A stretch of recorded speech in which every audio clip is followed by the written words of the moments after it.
बड़गांव नाम का एक छोटा सा लेकिन समृद्ध गांव था। गांव में एक ही अमीर आदमी था, सेठ हरिदास। उसका बड़ा सा महल, चारों ओर ऊंची दीवारें और दरवाजे पर दिन रात पहरा देते नौकर। गांव के लोग उसे डर के मारे सेठ जी कहते, लेकिन पीठ पीछे उसे कंजूस और निर्दयी कहने से नहीं चूकते। सेठ की आदत थी कि वो हर चीज में मुनाफा देखता। गरीबों को कर्ज देकर ब्याज इतना लेता कि लोग जिंदगी भर चुकाते रहते, फिर भी उनका कर्ज खत्म न होता। एक दिन गांव के बुजुर्ग रामलाल अपनी बीमार पत्नी के इलाज के लिए उसके पास पहुंचे। सेठ जी, 50 रुपए उधार दे दो। मेरी घरवाली बहुत बीमार है, शहर से दवा लानी है। हरिदास ने बिना चेहरा बदले कहा, 50 रुपए देंगे तो ब्याज महीने का 10 रुपए लगेगा और गारंटी। रामलाल ने कहा, मेरी जमीन के कागज रख लो। सेठ की आंखों में चमक आ गई। उसने पैसे दिए, लेकिन मन में सोचा, कुछ महीने में इस जमीन मेरी हो जाएगी।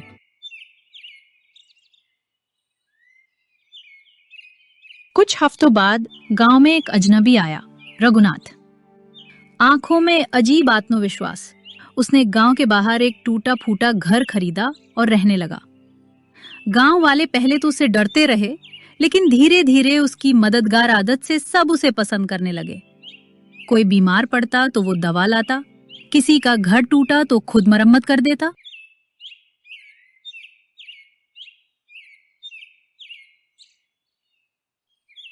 एक दिन उसने रामलाल को उदास देखा।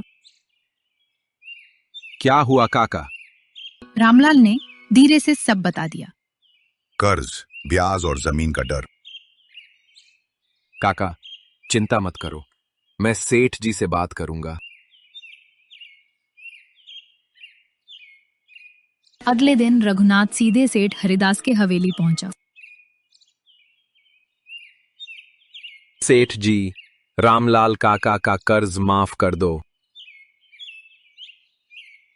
तुम नए हो गांव में, लेकिन लगता है मेरा हिसाब किताब नहीं जानते। माफी का तो सवाल ही नहीं।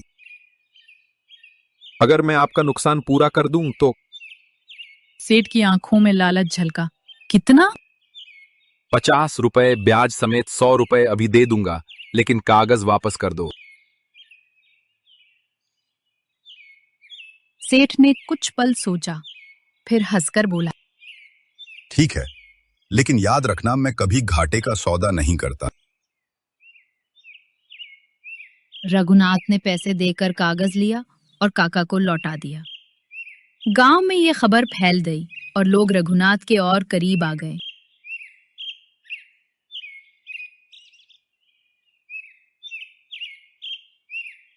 रघुनाथ अब धीरे धीरे गांव के लोगों की मदद करने लगा, और सबसे बड़ी बात, वो उन्हें समझाता कि सेठ से कर्ज ना लें। गांव वाले आपस में मिलकर काम करने लगे, एक दूसरे को ब्याज रहित पैसा उधार देते, खेतों में मदद करते। कुछ महीनों में सेठ का व्यापार ठप होने लगा। यह रघुनाथ तो मेरा धंधा चौपट कर देगा।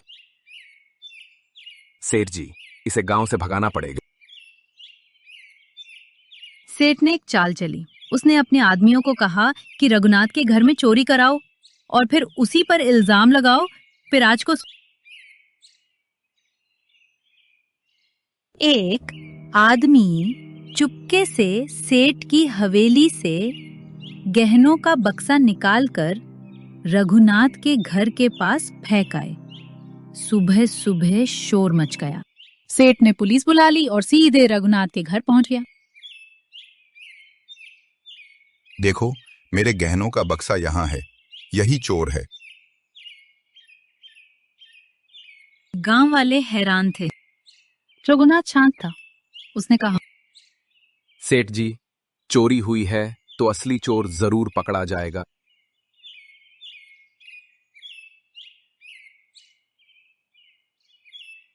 उसने गांव के 2 होशियार लड़कों को बुलाया और कहा, देखो, इस बक्से पर ताजा मिट्टी लगी है, जो मेरे घर की नहीं बल्कि कुएं के पास की है। लोगों ने वहां जाकर देखा तो मिट्टी के निशान सीधे सेठ के नौकर के कमरे तक जाते थे।